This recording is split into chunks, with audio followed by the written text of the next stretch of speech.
What up, y'all? Mrs. Zoo Nation, aka Savage Armor Jones Giraffa, coming at you with an interesting video. So today we're gonna be talking about Giraffa because let's be real, finally got his effect revealed, which is actually pretty good. I'm very excited to actually talk about this particular card and talk about the other two, well, all three of the versions of Giraffa, because I feel like that I like the effects. I feel like that the effects are very focused.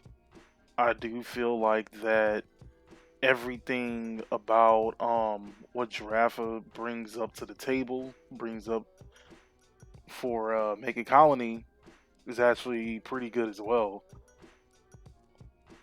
There's a few examples that I actually want to put out to this. When you look at, like, let's say Venom Stinger for a prime example, like Venom Stinger has an ability where it's very good.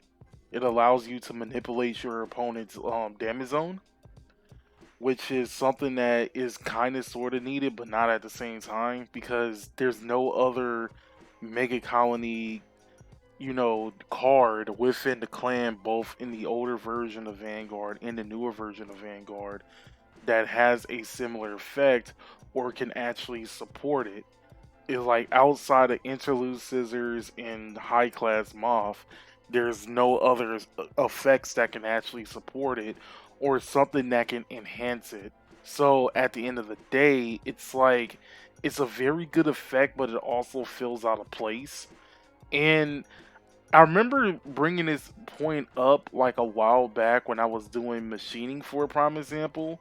One of my major issues with Spark Hercules is it has an ability that minuses 5k to your opponent, which is actually a pretty decent effect, but let's be real, there's no other Mega Colony card that minuses effects or enhances it to minus effects whatsoever.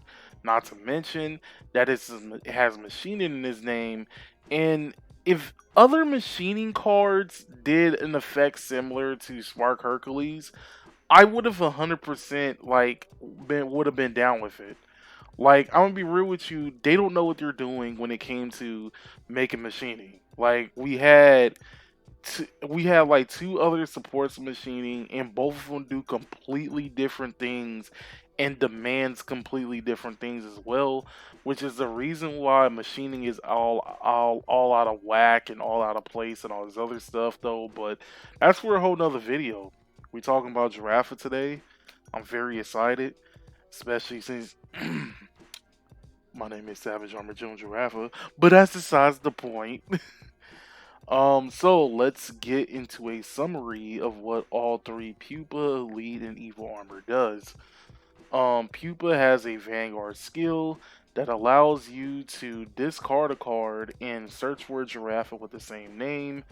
What not the same name, the same grade, and add it to hand. But it also has a rearguard skill where you Soul Blast 2 and draw a card when it's on place. However, the Soul Blast cost is reduced for each rearguard your opponent controls in the same column that is rested. You have Elite that when it attacks on the Vanguard rearguard circle, it gains 5k for each of your opponent's rested rearguards. And if they have one or less standing rearguards, you get to draw. Then it also has another ability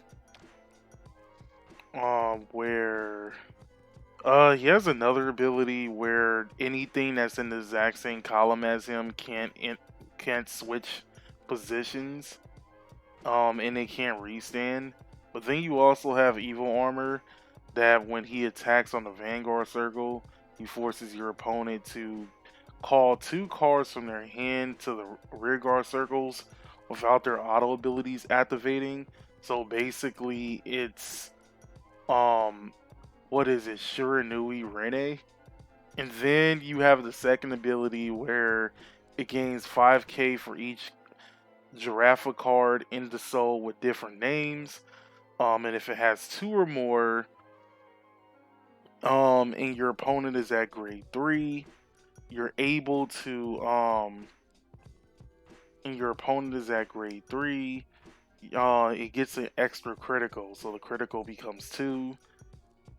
Keep in mind that this only happens during your turn and is also a Vanguard skill. So, what are the best things and the worst things about all three particular cards?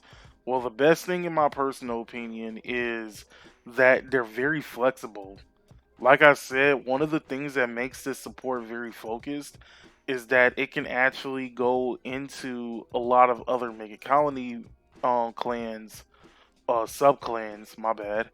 It can go into every other Mega Colony sub clan without really disrupting what they do originally. Like, think about this. You can use Pupa in practically every version of Mega Colony because Pupa's Vanguard skill allows you to discard a card, which, let's be real, a lot of Mega Colony subclans prefer some stuff to be either discarded or whatever, and it also promotes deck thinning to search for any Giraffa. Now, you also got to remember this particular tip too. The Pupa could search for his own self because it just says search for any Giraffa card with the exact same grade as the card that you discarded, which means you discarded a level 1, you can just get another Pupa from the deck and just basically deck thing your way to victory. It's just one step closer to having all of your triggers hit at the same time, which is actually pretty good. But then you have uh you have Elite that you can also play as well, where you can just either ditch a grade 2 or grade 1, search out for both of them.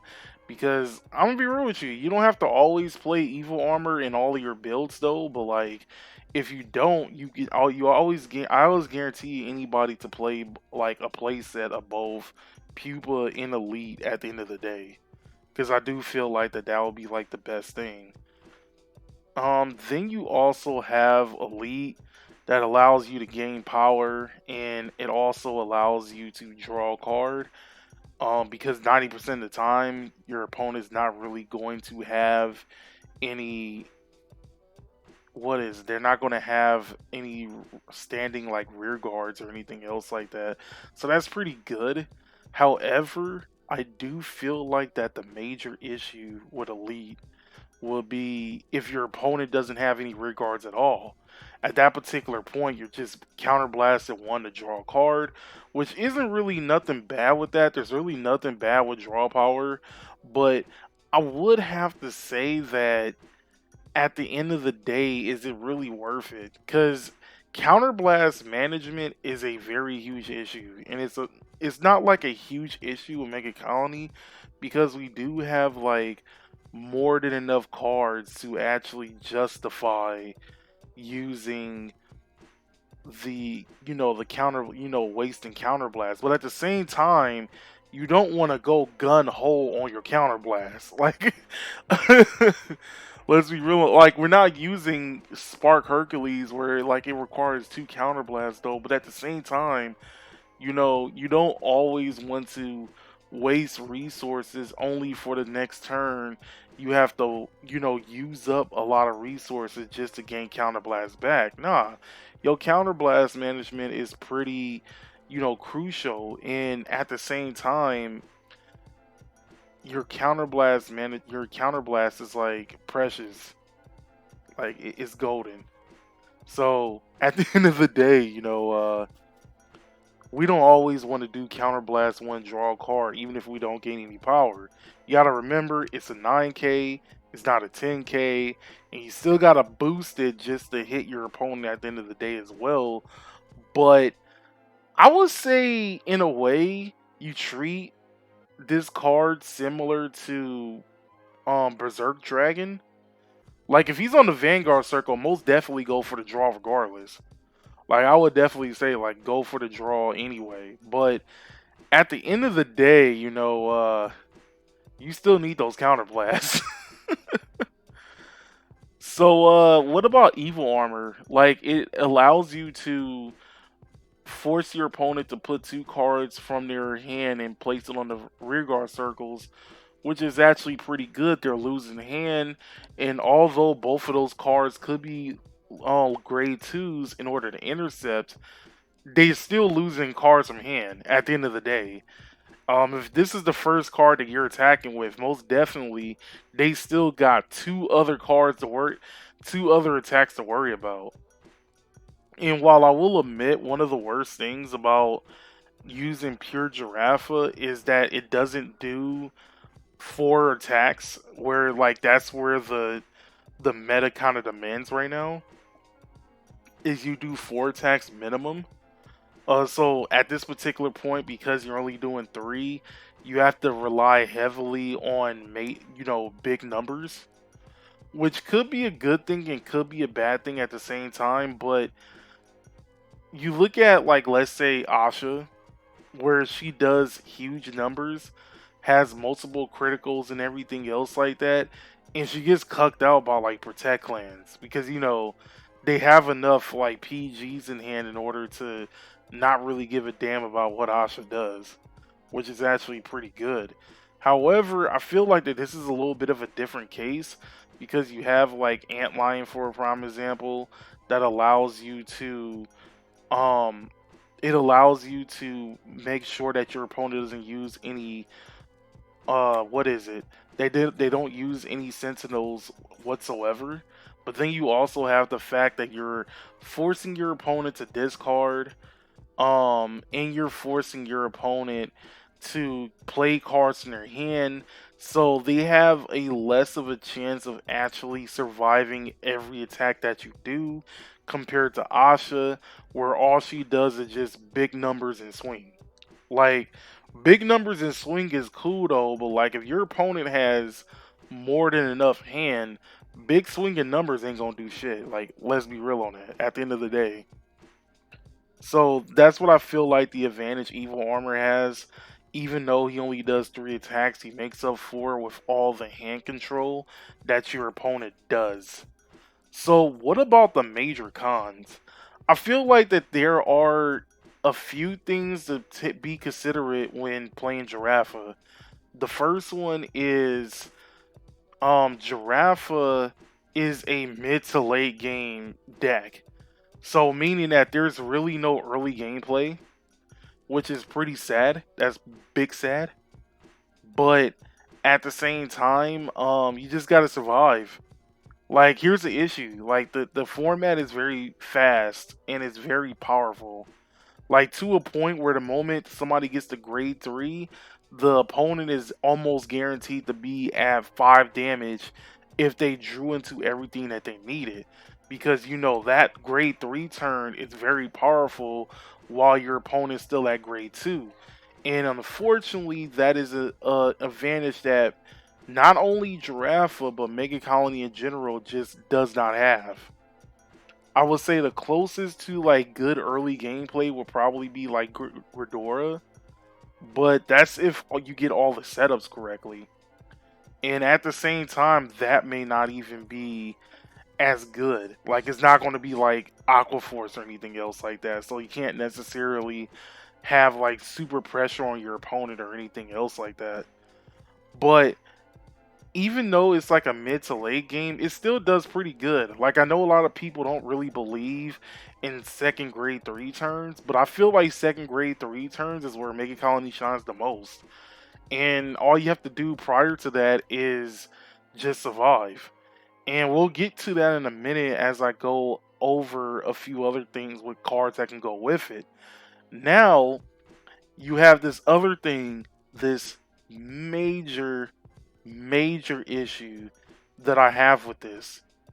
Grand Blue is still a hard counter. Like, I'm gonna be real with you on that. Like, I feel like that forcing your opponent to call units is a pretty good move at the end of the day. But I also have to say that one of the worst things about Grand Blue is that it can still play around practically everything that you could do. Now, the reason why I put this up is because when Gridora came out, the Cradle mechanic was very powerful, but the problem with it is that if there's no rear guards in order to put Cradle markers on, the deck falls apart and it beats itself. which is actually a pretty bad thing when you really think about it. Bushiroad really messed up by not giving an ability that allows you to put a cradle marker during your opponent's turn. I know some people would say that that would be way too powerful in the format, but let's be real. This is the same format where we had stuff like Gavriel and No Seal, or what freaking Gugrit was doing with what's his face. But yeah, at the end of the day, there's like a lot of dumb shit that happens in the format. How come we can't have that one particular thing that's literally meant for defense?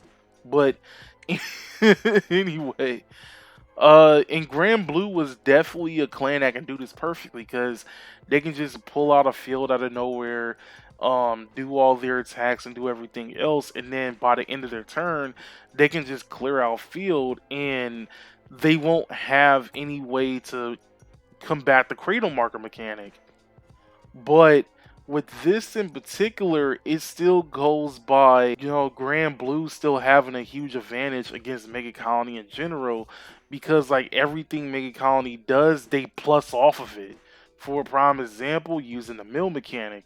The mill mechanic will hurt practically every deck except for Grand Blue. And the only reason for that is because the mill mechanic doesn't mill hard enough in order to justify everything. Even with this, you're forcing your opponent to discard, you're forcing your opponent to play stuff from the hand. They're just going to basically play stuff that's going to get like blown up anyway, and they're just going to become like they're just going to become intercept fodder. Well, unless if you have like elite in the front row though, but that's besides the point. But yeah, I feel like that Grand Blue is like the biggest issue that Mega Colony will have going against in all formats. But anyway, let's get on to the cards that I feel like will work best with all three Giraffa cards. For the grade 1 lineup, you have Clear Breeze, Brony Jerk, and High Class Moth. High Class Moth is self-explanatory. Brony Jerk is because it goes well with Evil Armor. You're not only forcing them to discard, but you're also having the ability, to mill your opponent on place, and it gets like a plus 6k, so that's actually pretty good. Clear Breeze does come with the deck in general. I mean, with the Giraffa cards in general, so it's still pretty good to use because even though Pupa isn't going to be always your grade 1 ride, this will also be like the next best thing at the end of the day.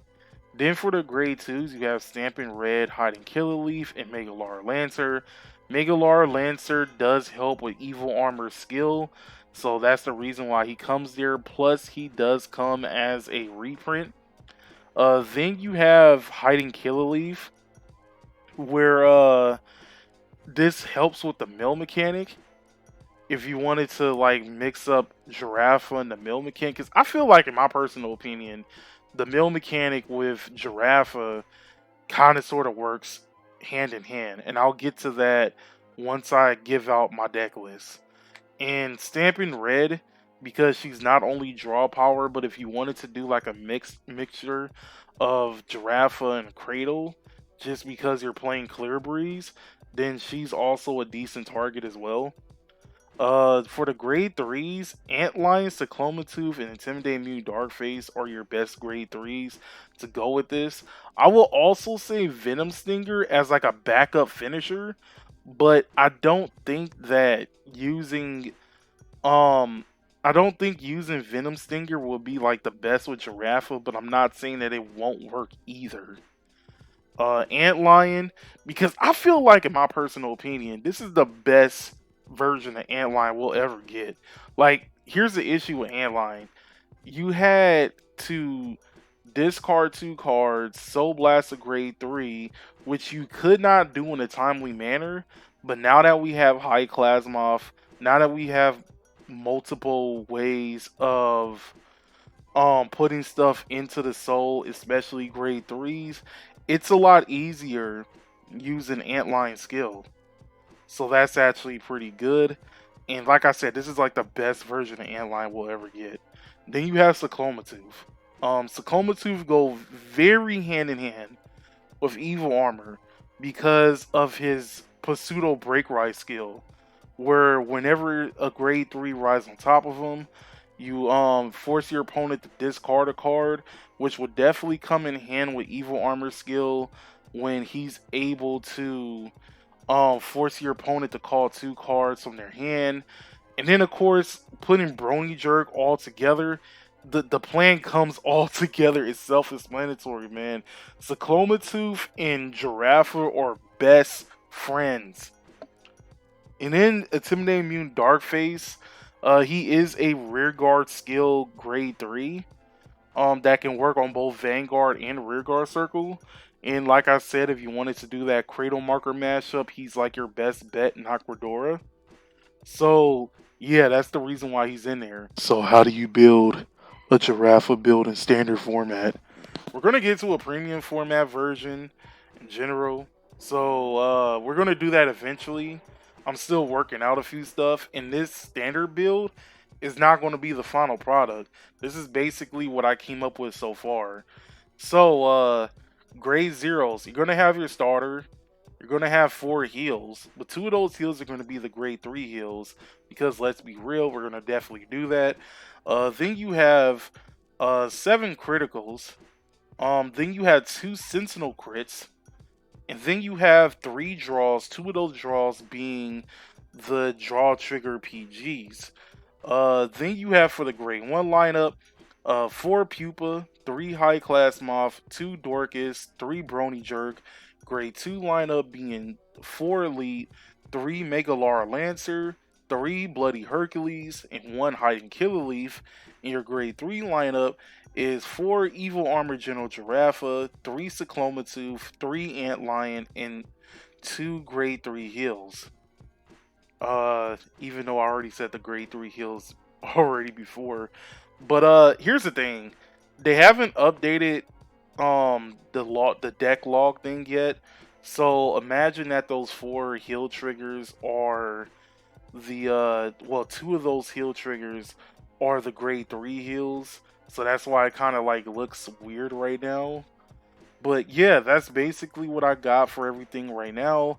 The main strategy that you really want to use for this is your end game is to ride on top of Cyclomatooth with Evil Armor, have another Cyclomatooth on the side, and have an Antlion on the side.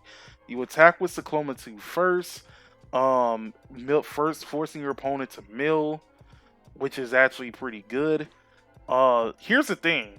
Seeing that everybody's going to be utilizing the grade 3 heals, is going to have an easier chance of you're not hitting your opponent's grade 0, which means that you're more likely going to get the crit when he attacks. Then you attack with Evil Armor, putting Cyclomatooth into the soul. Whatever triggers you get, you put in an Antlion, and then you use Antlion skill in order to force your opponent to not use any sentinels, which more than likely his skill will hit. I'm not going to say it's always going to be guaranteed though, but you have a high chance because you force your opponent to discard a card, and you force your opponent to mill, and you forced your opponent to place 2 cards from your hand onto the field, which is actually pretty good. On top of that, you also want a minimum of 2 Brony Jerks.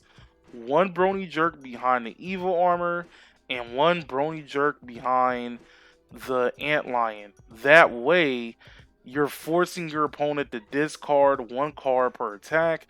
So at the end of the day, the minuses that your opponent would have, not counting all the guards, is milling 3 cards, 2 from Brony Jerk, 1 from Cyclomatooth. Then you also have them to discard 3 cards, 1 from riding on top of Cyclomatooth, and 2 from Brony Jerk. And then you also have forcing them to call 2 cards from their hand, which is both coming from Evil Armor. Like I said, all of this is subject to change, but this is basically the build that I have for right now. And before I go, there's one more thing that I definitely wanted to point out. Do not, and I repeat, do not pay to Soul Blast 2. Here's the reason why. Pupa's effects basically forces you to pay a Soul Blast cost for each card on your opponent's rear guard circle that either doesn't have a rear guard whatsoever or the rear guards isn't rested. My thing is, if you have to pay for the Soul Blast cost, Soul Blast 1. That's the maximum. If you have to Soul Blast 2, do not pay the cost whatsoever. If you need a card to be placed, you just have to take the L and just play Pupa without using a skill whatsoever. The draw isn't really that necessary, and at the end of the day, you do need to Soul Blast for like future cards, like especially stuff like Cycloma Tooth and all that. But that's all I got for right now. I want to do more deck profiles, especially that premium deck profile for Giraffa. But for now, my name is Savage Armor Jones Giraffa, aka Mr. Zoo Nation, signing out.